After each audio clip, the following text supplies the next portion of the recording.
مسلمان جب بیمار ہو جائے تو اس مسلمان کا دوسرے مسلمانوں پر حق ہے کہ اس کی عیادت کی جائے، اس کی بیمار پرسی کی جائے۔ حضور علیہ السلام نے فرمایا حق المسلم علی المسلم خمس، ایک مسلمان کے دوسرے مسلمان پر 5 حقوق ہیں۔ ان 5 حقوقوں کو جب حضور نے بیان فرمایا ان میں سے ایک یہ ہے کہ جب مسلمان بیمار ہو جائے تو اس کی بیمار پرسی کی جائے۔ بیماری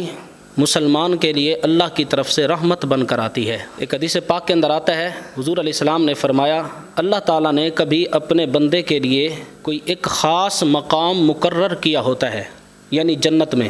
کہ میں اپنے فلاں بندے کو جنت میں یہ خاص محل عطا فرماؤں گا، لیکن وہ جو مسلمان ہے اپنے عمل کے ذریعے اس مقام تک نہیں پہنچ سک رہا ہوتا، اس کے عمل نیکیاں کم ہوتی ہیں لیکن اس کے مقدر میں وہ مقام لکھا ہوا ہے، تو حضور علیہ السلام نے فرمایا پھر اللہ اس بندے کو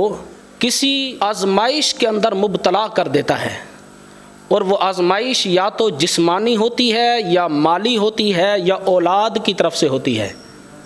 کوئی بیماری، کوئی دکھ ایسا اس کی زندگی کے اندر آ جاتا ہے، کوئی آزمائش، کوئی مصیبت ایسی آ جاتی ہے، پھر وہ مسلمان اس مصیبت پر صبر کرتا ہے، اس صبر کے نتیجے میں اللہ اس کو اتنا ثواب عطا فرماتا ہے کہ وہ جو اس کے لیے اللہ نے مقام مقرر کیا ہوتا ہے اس ثواب کے ذریعے وہ بندہ اس مقام تک پہنچ جاتا ہے۔ تو بیماری، مصیبت، پریشانی یہ مسلمان کے لیے درجات کی بلندی کا سبب بنتی ہے۔ حدیث پاک کے اندر آتا ہے، نبی پاک علیہ السلام نے ارشاد فرمایا کہ مسلمان کو جو مصیبت پہنچتی ہے اس کے ذریعے اس کے گناہ معاف ہوتے ہیں، یہاں تک کہ فرمایا اگر اس کو کوئی کانٹا بھی چبھے یا اس کے سر میں درد بھی پڑے، اب بظاہر سر کا درد ایک معمولی چیز ہے، یا کانٹا چبھ جائے تو ایک معمولی چیز ہے، اگر کانٹا چبھنے پر بھی مسلمان صبر کا اظہار کرتا ہے، بے صبری نہیں کرتا، کانٹا چبھنے جیسی چونٹی کاٹ لے تو بے صبری کرے کہ چونٹی کوئی مار دے، یہ تو پھر الٹا گناہ ہے، بلا وجہ کسی جان کو قتل کرنا۔ تو یعنی اگر اس کو کوئی کانٹا چبھتا ہے یا اس جیسی کوئی چھوٹی سی تکلیف بھی ہوتی ہے تو اللہ کے رسول علیہ السلام نے ارشاد فرمایا یہ چھوٹی تکلیف بھی، سر کا درد بھی، کانٹا چبھنا بھی مسلمان کے درجات کی بلندی کا سبب بنتا ہے،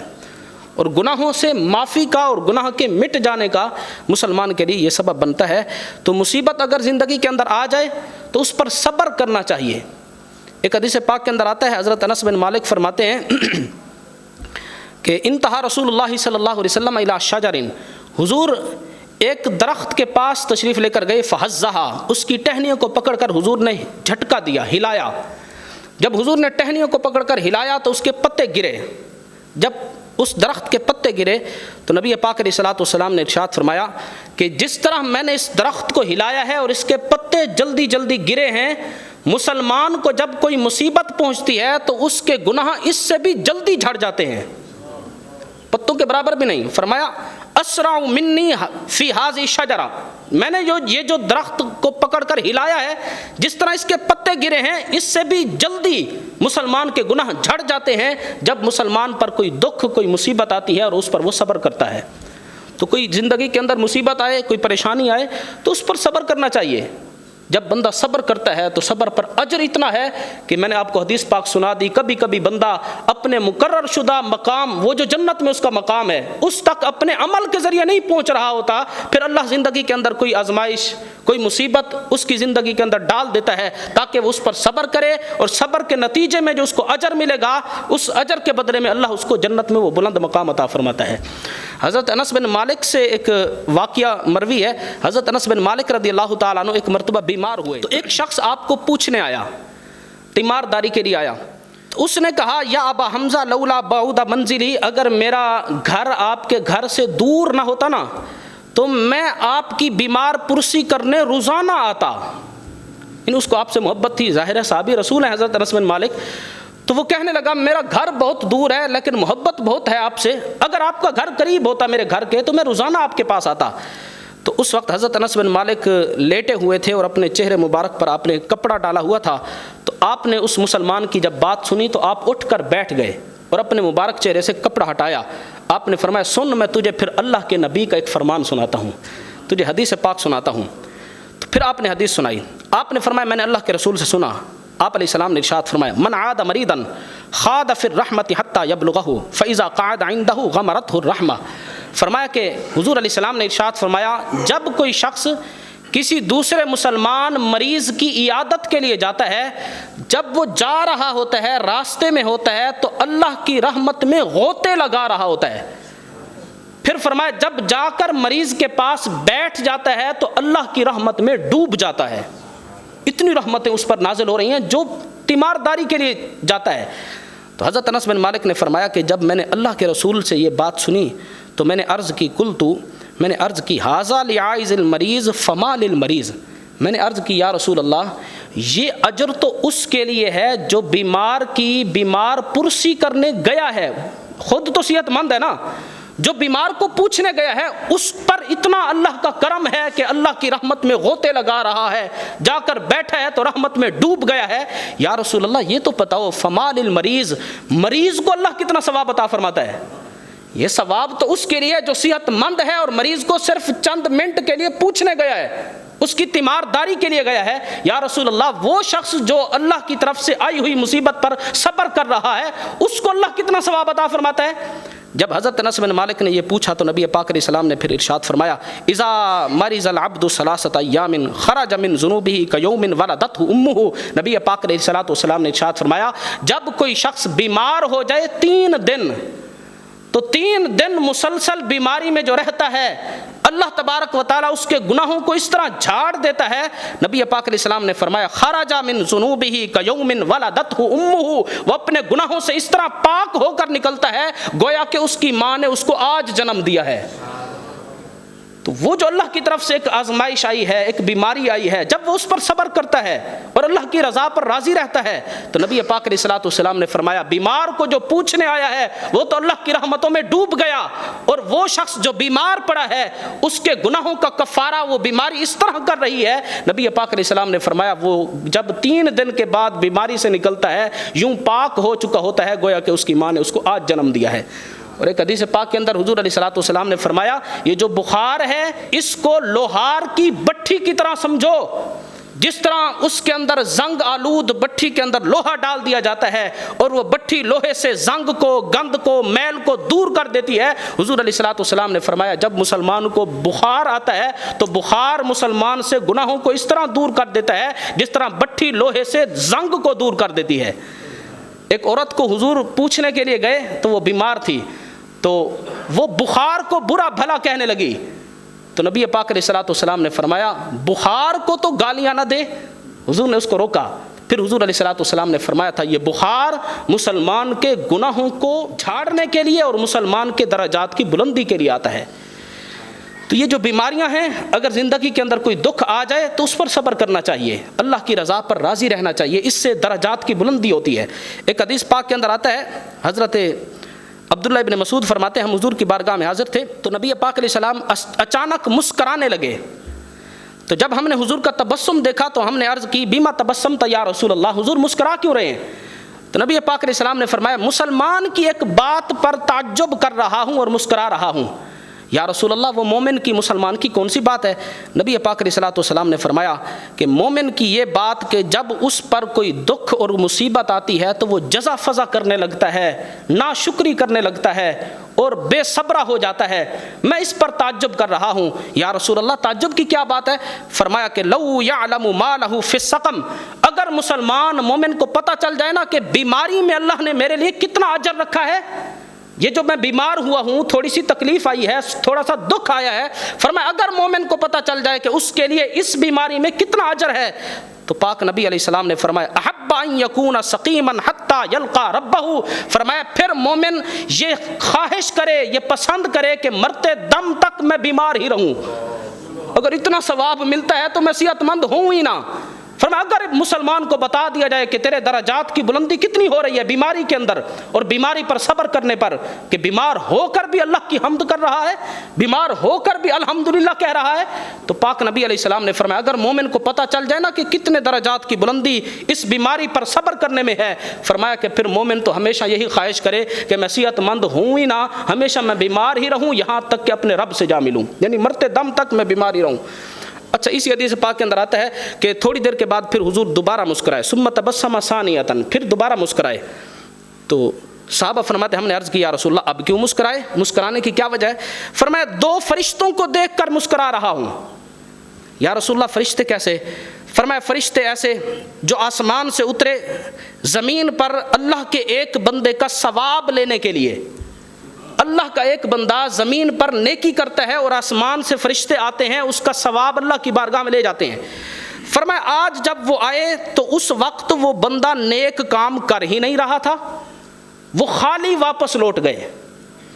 جا کر اللہ کو عرض کرتے ہیں یا اللہ تیرا جو فلاں بندہ جس کا عمل لکھنے کے لیے ہم روزانہ جاتے ہیں، آج تو نے اس کو بیمار کر دیا، اور وہ مصیبت اور دکھ اور بیماری کی وجہ سے وہ بیچارہ وہ نیک کام ہی نہیں کر سکا، ہم خالی واپس آ گئے۔ یعنی مثال کے طور پر ایک بندہ نماز تہجد پڑھتا ہے اور روزانہ پڑھتا ہے، اور فرشتوں کا معمول ہے کہ روزانہ فلاں بندے کے گھر تو جانا ہی جانا ہے، وہ تو پکا ہی نمازی ہے، وہ تو کبھی تہجد چھوڑتا ہی نہیں۔ اب ایک دن فرشتے آئے اور مصلی خالی تھا اور وہ بیچارہ بندہ بیمار ہو گیا اور نماز نہ پڑھ سکا۔ تو نبی پاک علیہ السلام نے فرمایا جب فرشتے واپس پہنچے ہیں اللہ کی بارگاہ میں، انہوں نے کہا یا اللہ فلاں بندہ تیری وجہ سے فی حبالک تو نے دکھ دیا ہے، ورنہ بندہ پکا نمازی ہے،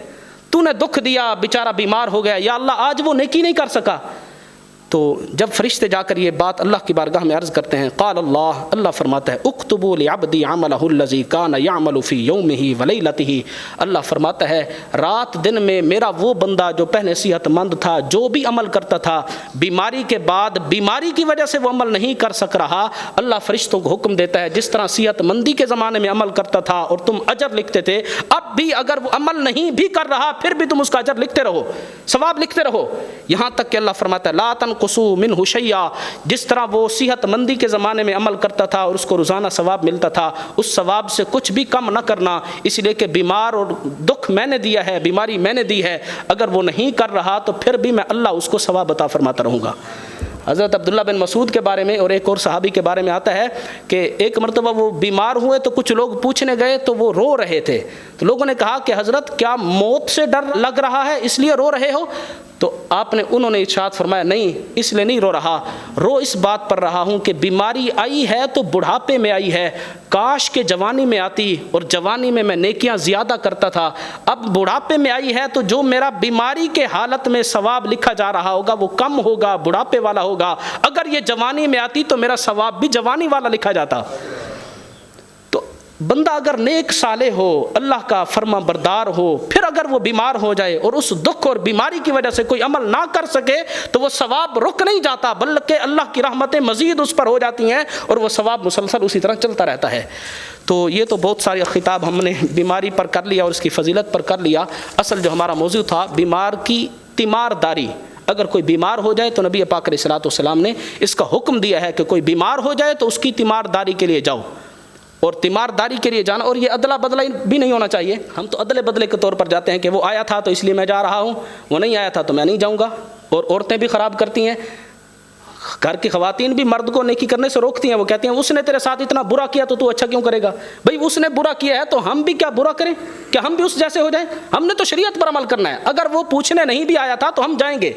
تو شریعت کا حکم ہے، تو ادلا بدلا بھی ایک تو نہیں ہونا چاہیے۔ اگر آپ اس طور پر جائیں گے تو پھر تو آپ خالص نیت کے ساتھ نہیں گئے، پھر آپ کے لیے ثواب نہیں ہے، پھر تو دنیا کے اندر آپ کی جو عزت بن گئی وہ بن گئی، آخرت میں اس کا کوئی ثواب نہیں ہے۔ خالص اللہ کی رضا کے لیے مسلمان کی تیمارداری کے لیے جانا، اس کی یہ فضیلت ہے، جب بندہ جا رہا ہوتا ہے تو اللہ کی رحمتوں میں غوطے لگا رہا ہوتا ہے، جب جا کر بیٹھ جاتا ہے تو اللہ کی رحمتوں میں ڈوب جاتا ہے۔ اور اسی طرح جب بیمار کے پاس جا کر بیٹھ جاؤ تو اس کو اچھی اچھی باتیں کرو، یہ بھی حکم ہے، یعنی اس کو اچھی لمبی عمر کی امیدیں دلاؤ۔ حضور علیہ السلام نے فرمایا اذا دخلتم علی المریض فنفسوا له فی الاجل، جب تم مریض کے پاس جاؤ تو اس کو لمبی عمر کی امیدیں دلاؤ۔ پھر فرمایا کہ اگر اس کے مقدر میں موت لکھی ہے، تم موت کو تو نہیں ٹال سکتے، لیکن تم واپس آئے ہو تو ایک مسلمان کو خوش کر کے آئے ہو، مسلمان کو خوش کرنا بھی اللہ کی عبادت ہے۔ تو جب کسی مریض کے پاس جاؤ تو اس کو یہ نہ کہو کہ اوہو تجھے یہ بیماری لگ گئی، ہمارے ہمسایہ بھی اسی طرح بیمار ہوا تھا وہ مر گیا، ایسی بات نہیں کرنی چاہیے۔ تو یہ حضور نے فرمایا جب کسی کو پوچھنے جاؤ، کسی کی تیمارداری کے لیے جاؤ تو اس کو اچھی اچھی لمبی عمر کی امیدیں دلاؤ اور کہو کہ انشاءاللہ ان قریب تو ٹھیک ہو جائے گا، اس طرح کی باتیں کرنی چاہیے۔ اسی طرح بیمار کو پوچھنے کے آداب میں سے یہ بھی ہے، حضور علیہ السلام نے فرمایا افضل العیادتی سرعۃ القیام، عیادت جو ہے افضل ترین عیادت یہ ہے کہ بندہ پوچھنے جائے اور جلدی واپس آ جائے، یعنی بیمار کے پاس جا کر بیٹھ ہی نہ جاؤ 4 گھنٹے۔ بسا اوقات ایسا ہوتا ہے کہ بیمار نے دوائی لینی ہے، اس نے کپڑے بدلنے ہیں، اس نے پیشاب واش روم، اس کی حاجات ہیں، تو وہ آپ کی طرف سے بیچارہ شرما رہا ہوتا ہے کہ یہ جائے تو میں اپنا کام کروں۔ ہاں اگر بیمار کو آپ کی ضرورت ہے تو آپ ضرور بیٹھیں، اگر ضرورت نہیں تو حضور علیہ السلام نے افضل عیادت اس کو قرار دیا کہ جاؤ اور فوراً واپس آ جاؤ، بس اس کا حال چال پوچھو اور اس سے پوچھو اور واپس آ جاؤ، جلدی واپس آنا یہ افضل عیادت ہے۔ حضرت عبداللہ بن مبارک کے بارے میں آتا ہے کہ آپ ایک مرتبہ بیمار ہوئے تو ایک شخص آپ کو پوچھنے آیا، تو آ کر بیٹھ ہی گیا، لوگ آ رہے ہیں پوچھ کر جا رہے ہیں، آ رہے ہیں جا رہے ہیں، وہ بیٹھا ہے 4-5 گھنٹے بیٹھا رہا۔ تو 4-5 گھنٹے کے بعد اس نے محسوس کیا کہ حضرت تھوڑا سا محسوس کر رہے ہیں، لوگوں کے آنے جانے پر تنگ ہو رہے ہیں، تو اس نے کہا حضرت کیا میں دروازہ بند کر دوں کہ لوگ نہ آئیں، آپ تنگ ہو رہے ہیں؟ تو حضرت عبداللہ بن مبارک نے بڑی پیاری بات فرمائی تھی، آپ نے فرمایا ہاں دروازہ بند کر دے لیکن باہر سے، اندر سے نہیں، یعنی آپ نے اشارہ کیا کہ باہر چلا جا، میں تیری وجہ سے تنگ ہوں۔